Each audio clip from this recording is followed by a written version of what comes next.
वाले हैं कक्षा 12 के मैथ का चैप्टर नंबर 3 जो है आव्यूह। तो सबसे पहले आव्यूह समझते हैं है क्या। आव्यूह जो है वो एक संख्याओं से संबंधित एक आयताकार भाग आयत होता है। मतलब अगर संख्याओं को आयताकार रूप में व्यवस्थित कर दिया जाए तो वो कहलाएगा एक आव्यूह। आव्यूह क्या है? संख्याओं को आयताकार रूप में व्यवस्थित करना ही कहलाएगा आव्यूह। अब आव्यूह कितने प्रकार के होते हैं? हमारे 7 प्रकार के। एक एक करके समझते हैं। सबसे पहले जो आव्यूह है वो है स्तंभाव्यूह, स्तंभ जिसे हम क्या बोलेंगे? कॉलम। दूसरा जो है वह पंक्ति, पंक्ति आव्यूह। तीसरा जो आव्यूह है आपका वो है वर्ग आव्यूह, वर्ग। एक एक करके फिर इन्हें समझेंगे। चौथा जो आव्यूह है वो आपका है विकर्ण आव्यूह, विकर्ण। पांचवा जो आपका हो गया वो है अदिश आव्यूह, अदिश। और छठा जो आपका हो गया वो हो गया तत्समक आव्यूह, तत्समक। और सातवां जो आपका हो गया वो हो गया शून्य आव्यूह।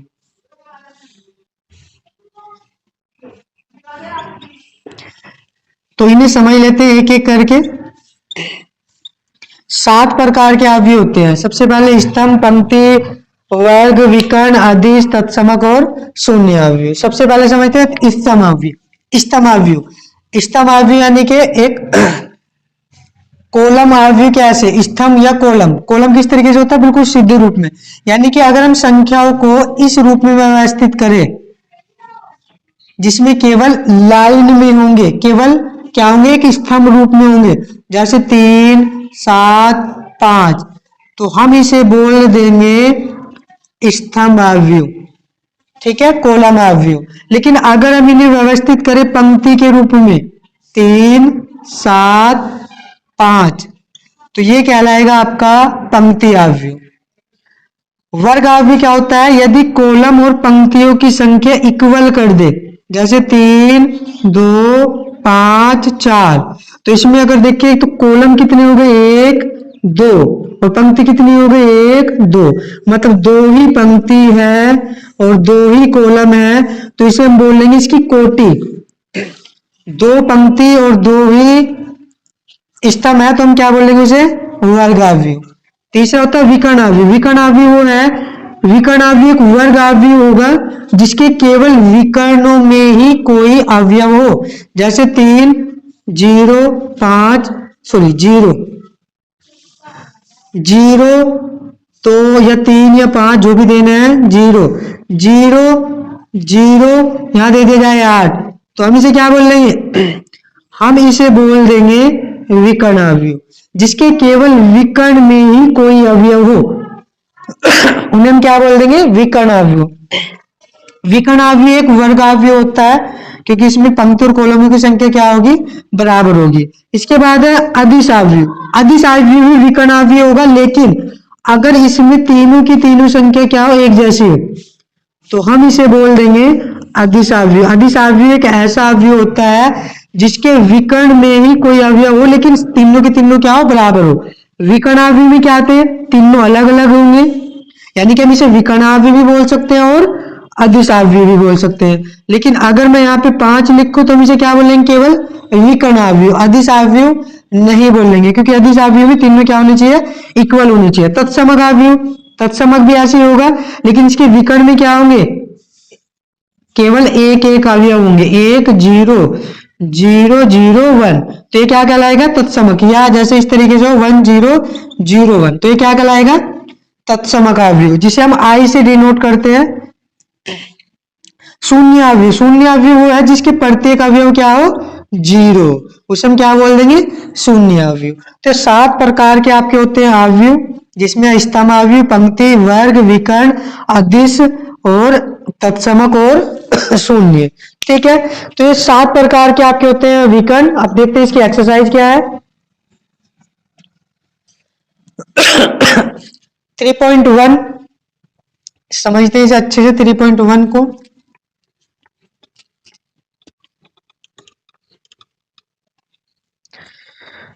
3.1 में भी दिया गया है आव्यूह ए अवयव ए दिया गया है हमें, एक अवयव दिया गया है जिसमें कुछ अवयव दिए गए हैं 2, 5, 19 -7, इसके बाद दिया गया है 35 मतलब 35 -2, 5/2 12, इसके बाद है √3 1 -5 और 17। आरवी की कोटि ज्ञात करनी है हमें। देखो कोटि हम किसे बोलते हैं, आरवी की कोटि होती है कितनी बाई कितनी, मतलब कितनी पंक्ति है और कितने कॉलम है, तो उसे हम बोलते हैं इसकी कोटि। जैसे इसमें काउंट करेंगे तो 1 2 3 4, 4 तो क्या हो गए इसमें कॉलम, पंक्ति कितनी है 1 2 3, तो पहले हमें पंक्ति लिखनी होती है, तो पंक्ति है 3, कॉलम कितने हैं 4, तो हम बोलेंगे 3/4, तो इसकी कोटि कितनी होगी, कोटि होगी 3/4 की। ठीक है, फिर इसने कुछ पूछा अवयवों की संख्या, इसमें कितने अवयव है, तो या तो इनकी मल्टीप्लाई करा लो या काउंट कर लो 1 2 3 करके, तो अवयव कितने होंगे इसमें, अवयव होगी इसमें 12, काउंट कर सकते हो या इन दोनों की मल्टीप्लाई करके लिख सकते हो। इसके बाद पूछना है अवयव A13 क्या होगा, 1 3, देखो 1 3 का मतलब पहली पंक्ति में हो तीसरे कॉलम में हो, पहली पंक्ति ये है, तीसरा कॉलम 1 2 3 ये वाला हो गया, तो ये कितना आ गया 19। फिर इसने पूछा है A21 दूसरी पंक्ति में हो और पहले कॉलम में हो, तो दूसरी पंक्ति और पहला कॉलम ये तो हो गया, तो कितना हो गया 35। तीसरा हो गया A33 तीसरी पंक्ति और तीसरा कॉलम, तो 3 3 कैसे हो गया 1 2 3 3 और 3, क्योंकि 1 2 3, तो ये हो गया कितना हो गया -5। ऐसे पूछा गया है A24 दूसरी पंक्ति और चौथा कॉलम, दूसरी पंक्ति चौथे कॉलम में, ये इस वाली लाइन में होगा चौथा कॉलम 1 2 3 4, तो ये वाला हो गया, तो कितना आ गया 12। ऐसे इसने पूछा है A23 दूसरी पंक्ति तीसरा कॉलम, दूसरी पंक्ति है 1 2 3, ये आ गया, तो कितना आ गया 5/2। तो ये थे इसके कुछ आंसर। नेक्स्ट क्वेश्चन देखते हैं क्या है इसका सेकंड क्वेश्चन।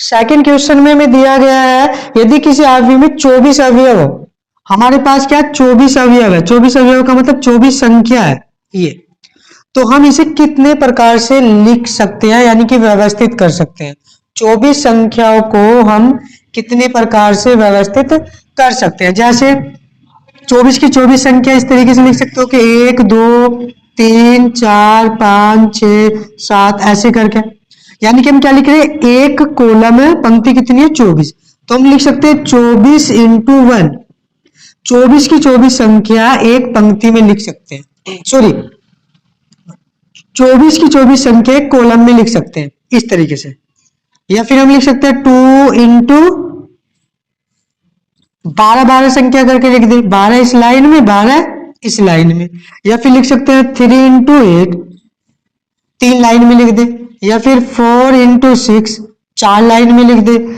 या फिर 6 × 4 या 8 × 3 या 12 × 2 या 1 × 24। तो ये क्या होगी इसकी संभावित कोटियां होगी, हमसे पूछे क्या गई है इसकी संभावित कोटि क्या होगी, तो ये इसकी क्या होगी संभावित कोटि होगी 24 × 1 2 × 12 ऐसे करके। इसके बाद कहा गया 13 अवयव हो, तो अब 13 अवयव को दो तरीके से लिख सकते हैं, या तो 1 × 13, 13 के 13 क्या करें एक कॉलम में लिख दे, या 13 के 13 क्या करें एक पंक्ति में लिख दे, क्योंकि ऐसा तो है नहीं कि 12 की लाइन में खड़े कर दिए एक लाइन में खड़ा कर दिया, क्योंकि वर्ग बनाना है हमें या आयत बनाना है। ठीक है, ऐसे क्वेश्चन नंबर 3 दिया गया है अवयव में 18 अवयव है तो उसकी संभावित कोटि कितनी होगी। यदि किसी अवयव में 18 अवयव है तो उसकी संभावित कोटि कितनी होगी। अब अगर 18 अवयव है तो हम कितने तरीके से लिख सकते हैं, 1 × 18, 2 × 9, 3 × 6, या 6 × 3, 4 में तो आने वाला है नहीं, फिर 9 × 2 या 18 × 1। तो ये क्या होगी इसकी संभावित कोटि। ऐसे इसने पूछा 5 अवयव है तो ये तुम्हें स्वयं से करने हैं। ठीक है। नेक्स्ट क्वेश्चन हमें दिया गया है 2x2 की एक मैट्रिक्स बनानी है, उसमें 3 पार्ट दे रखे हैं। सबसे पहला पार्ट है इसमें Aij बराबर हमें दिया गया है i + j का वर्ग बटे 2, और हमें बनानी है 2x2 की एक मैट्रिक्स। 2x2 की अगर मैट्रिक्स बनाई जाए, 2x2 का मतलब 2 पंक्ति 2 कॉलम, तो यहाँ पे होगा A11 पहली पंक्ति पहला कॉलम, A12 पहली पंक्ति दूसरा कॉलम, A21 दूसरी पंक्ति पहला कॉलम, A22 दूसरी पंक्ति दूसरा कॉलम। हमें इन सभी के मान निकालने हैं। सबसे पहले मैं निकाल रहा हूं A11 का मान, मतलब i के स्थान पर 1 रखा हमने, j के स्थान पर 1 रखा, तो यहाँ पे भी 1 1 रख देंगे। 1 + 1 का वर्ग बटे 2, 1 + 1 कितना हो गया 2, 2 का वर्ग 4, 4 को 2 से भाग दे कितना आ गया 2। समझ आ रही है बात? नहीं आ रही है तो ऐसे ये। इसके बाद A12 पहली पंक्ति दूसरा कॉलम, मतलब i का मान 1, j का मान 2, तो i का मान हमने रख दिया 1, j का मान रखा 2 बटे 2, 3 का वर्ग कितना हो जाएगा 9 बटे 2। A21 दूसरी पंक्ति पहला कॉलम, तो हमें क्या रखना है, i के स्थान पर रखना है 2, j के स्थान पर रखना है 1 का वर्ग बटे 2, तो ये भी कितना हो जाएगा 9 बटे 2। ऐसे निकालना A22, यानी कि i और j के मान दोनों 2 रखने हैं, तो 2 2 4, 4 का वर्ग होता है 16 बटे 2, तो कितना आ गया 8। तो कितना आ गया a बनाएंगे तो ये आ जाएगा 2, 9 बटे 2, 9 बटे 2 और 8। ये आ गया इसका आंसर जो फर्स्ट पार्ट था। फिर इसमें सेकंड पार्ट कहा गया है, 2x2 की मैट्रिक्स बनानी है, उसका सेकंड पार्ट। सेकंड पार्ट क्या कहा गया है, इसका सेकंड पार्ट जो दिया गया है वो है Aij बराबर j बटे i, नहीं i बटे j, i बटे j। अगर मैं 1 1 निकाल लू A11, तो i का मान भी 1, j का मान भी 1, तो 1 बटे 1 मतलब कितना आ गया 1। A12 i का मान 1, j का 2, तो i का मान 1, j की जगह पे कितना रख लो 2, तो कितना आ गया 1 बटे 2। ऐसे निकाल लो A21 i का मान 2, j का 1, तो कितना आ गया 2। A22 दोनों के मान 2 ही रखने, काटने के बाद कितना आ गया 1, तो मैट्रिक्स क्या बन जाएगी फिर अब ये आ जाएगी आपकी 1 1/2 2 और 1। ये आ गया इसका आंसर। ठीक है। तीसरा पार्ट इसका स्वयं से करना है आपको। ऐसे क्वेश्चन नंबर 5 है, तो क्वेश्चन नंबर 5 का जो फर्स्ट पार्ट है वो मैं कराऊंगा, सेकंड पार्ट आपको अब स्वयं से करना है अपने आप से देखकर।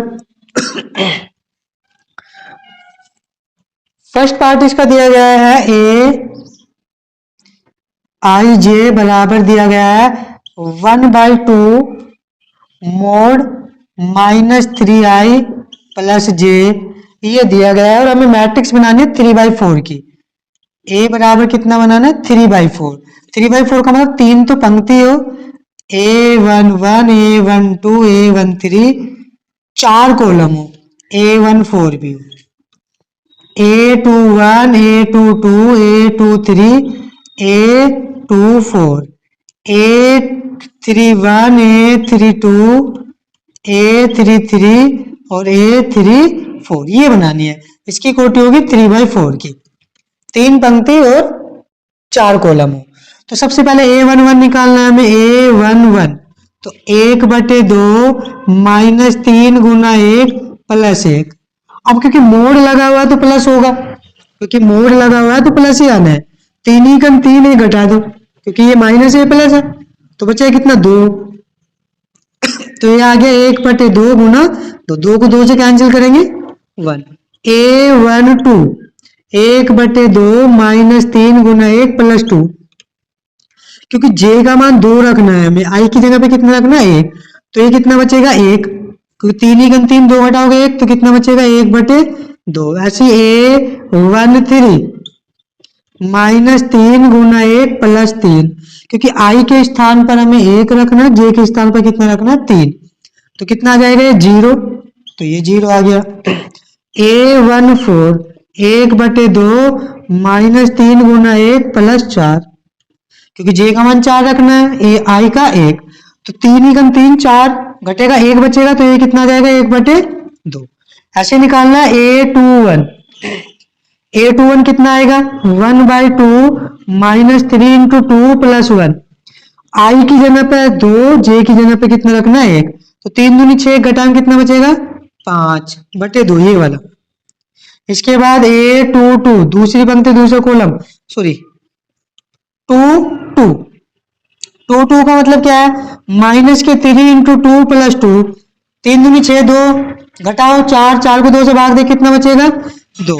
ऐसे में क्या निकालना है अब आगे A23 कितना आ जाएगा 1/2 -3 गुना 2 + 3, 6 घटा के 3 बचेगा, तो 3/2, 3 दूनी 6, 6 में से 3 घटाओगे यदि।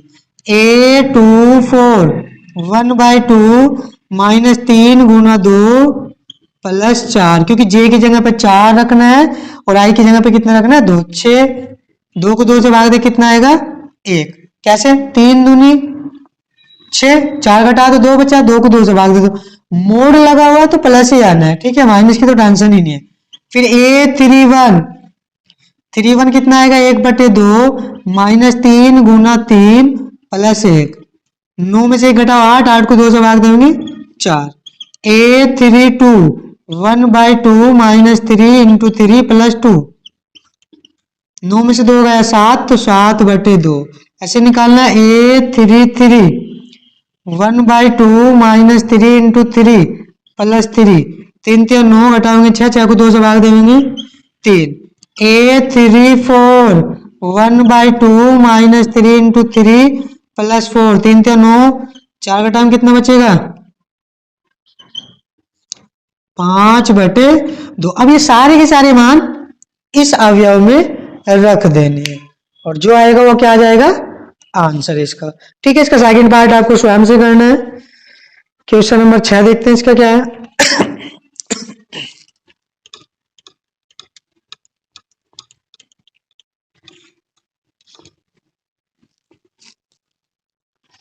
क्वेश्चन नंबर 6 में हमें क्या दिया गया है, हमें दिया गया है एक्स वाई जेड के मान निकालने, और 3 पार्ट है 6 में। पहला पार्ट फर्स्ट में हमें दिया गया है 4 3 x और 5 इज इक्वल, हमें दिया गया है y z 1 और 5। इसमें हमें क्या करना है, हमें निकालना है मान निकालने के लिए हमें क्या करना है, बिल्कुल सिंपल तरीका हमारे पास क्या y4, क्योंकि हमें तुलना को अगर करनी है आव्यूह में तो सीधे तरीके से तुलना होगी। जैसे ये a11 है, ये भी a11 है, तो y बराबर कितना आ जाएगा 4, ये z बराबर कितना आ जाएगा 3, x बराबर कितना आ जाएगा 1, और यही क्या आ गया इसका आंसर आ गया, ठीक है। जैसे इसका सेकंड पार्ट दिया गया है, ये तो फर्स्ट था, सेकंड पार्ट में दिया गया है x + y और दिया गया 2 5 + z और दिया गया है x और y। यहाँ पे है 6 2 5 और 8।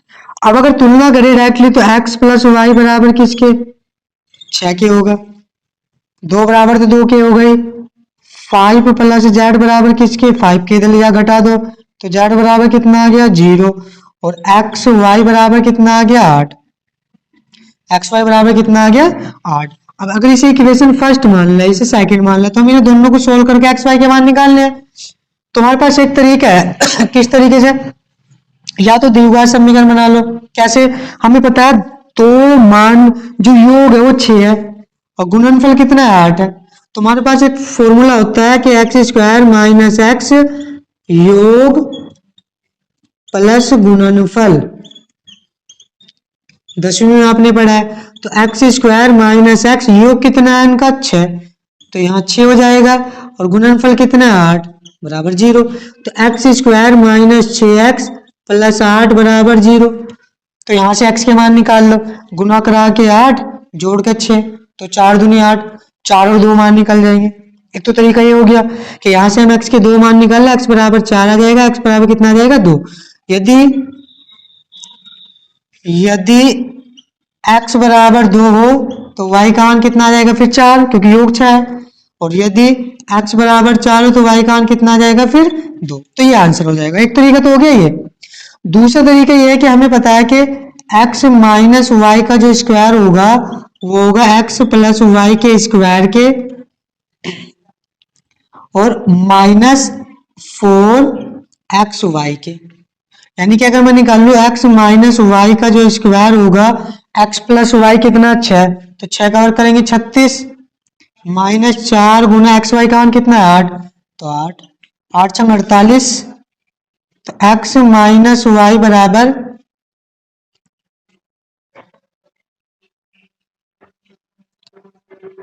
अच्छा कुछ गलती कर दिया,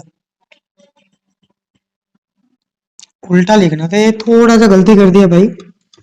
ऐसे लिखना था ये कि जो x माइनस वाई का स्क्वायर होता है वो होता है x प्लस वाई के स्क्वायर के, लेकिन इसमें जुड़ेगा हमारा 2xy, हमें चाहिए माइनस के 4xy। हाँ तो यही रहेगा। फिर गलती क्या किया, अच्छा वो गलती, सॉरी सही था, x माइनस वाई का वर्ग बराबर यहाँ कितना 6 का वर्ग 36 हो जाएगा, माइनस 4 गुना 8, तो 36 माइनस 8 चौक 32 घटा दो कितना बचेगा 4। x माइनस वाई का वर्ग बराबर कितने 4 के, तो x माइनस वाई कितना, वो कितना आ जाएगा 2 के। तो इक्वेशन सेकंड ये बना लो और इक्वेशन फर्स्ट ये है, इन दोनों को सोल्व कर लो तो हमें क्या निकलेंगे एक्स वाई के मान। तो हमारे पास दो तरीके से सोल्व करने के, आप जिससे चाहे उससे कर सकते हो इस तरीके के सवाल। इसका तीसरा पार्ट भी देख लेते हैं क्या दिया गया है।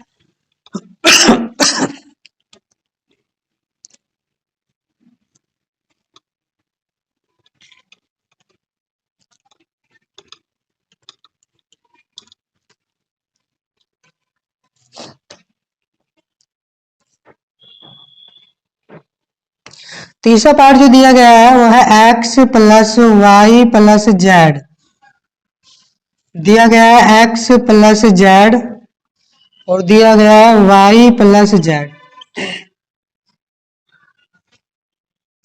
बराबर है 9, 5 और 7। तो यहां से अगर मान निकाल लेंगे तो x plus y plus z, x plus z और वाई प्लस जेड बराबर किसके हो जाएगा, x plus y plus z बराबर 9, इक्वेशन हो गई फर्स्ट। x प्लस जेड बराबर 5, इक्वेशन हो गई सेकंड। y प्लस जेड बराबर 7, इक्वेशन हो गई थर्ड। तीनों इक्वेशन को अगर सोल्व करा, हम यहां से क्या करें y प्लस जेड का मान यहां रख दे, तो x प्लस इसकी जगह पर मान क्या रख दो 7 बराबर 9, इधर ले जाके x का मान कितना आ गया 2, x का मान 2 यहाँ रख दे, तो 2 प्लस जेड बराबर 5, तो जेड का मान कितना आ गया 3, जेड का मान यहाँ रख दे, तो y प्लस 3 बराबर 7, तो y का मान कितना आ गया 4। तो ये तीनों मान आ जाएंगे जो हमें निकालने थे इसमें। ठीक है, बिल्कुल सिंपल सवाल थे। क्वेश्चन नंबर 7 में भी ऐसे दिए गए हैं, हमें इन्हें सोल्व करना है। a माइनस बी बराबर -1,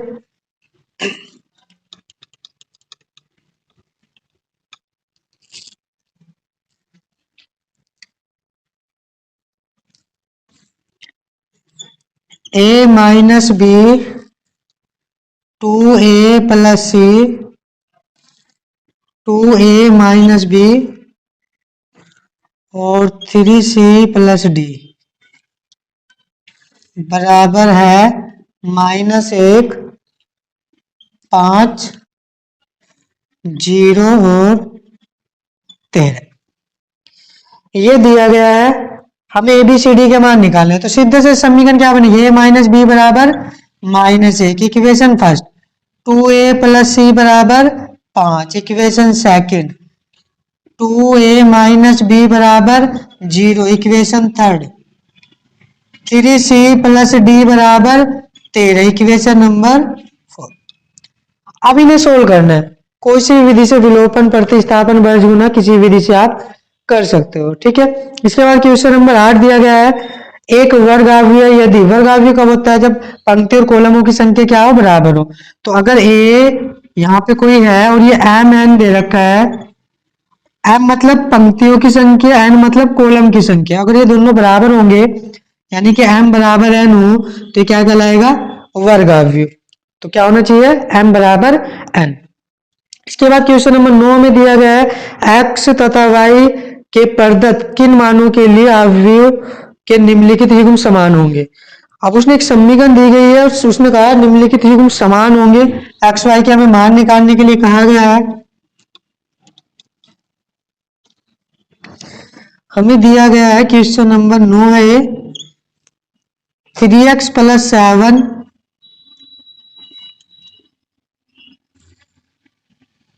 5 y प्लस 1 2 माइनस 3x। फिर दिया गया, अगर बराबर ले भी लिया जाए तो 0 y माइनस 2 8 और 4। अब अगर हम यहां से मान निकाल ले x के, तो यहां से अगर मान निकाल लेंगे तो कितना आ जाएगा, माइनस के 7/3, क्योंकि बराबर तो 0 है, 7 इधर जाएगा माइनस में 3 बटे में। यहां से अगर मान निकाल ले 2 माइनस 3x बराबर 4 होगा, माइनस के 3x इधर जाके घटेगा, 2 बचेगा, x बराबर -2/3। अब x के दो मान आने तो संभव नहीं है, क्योंकि x के अगर मान होंगे तो एक जैसे होंगे, तो इसका मतलब क्या है कि मान निकालना, ज्ञात करना संभव नहीं है। तो इसका ऑप्शन कौन सा, बी सही होगा। फिर कहा गया 3/3 कोटि के ऐसे अवयवों की कुल संख्या कितनी होगी जिसमें 0 और 1 हो। 0 और 1 है और हमें पता है 9 अवयव लिखने हैं, क्योंकि 3/3 का है। तो यहाँ पे A11 A12 A13 ऐसे A33 तक 9 अवयव है। तो ये कितनी है, 2, तो 2 की पावर 9, कितना आ जाएगा 512। यानी कि इन्हें 0 और 1 को अगर इनमें रोटेट करा जाए तो कितनी मैट्रिक्स बन सकती है, 512। ठीक है, तो एक्सरसाइज होगी समाप्त। नेक्स्ट एक्सरसाइज करेंगे नेक्स्ट वीडियो में। तो आज के लिए इतना ही रहने देते हैं।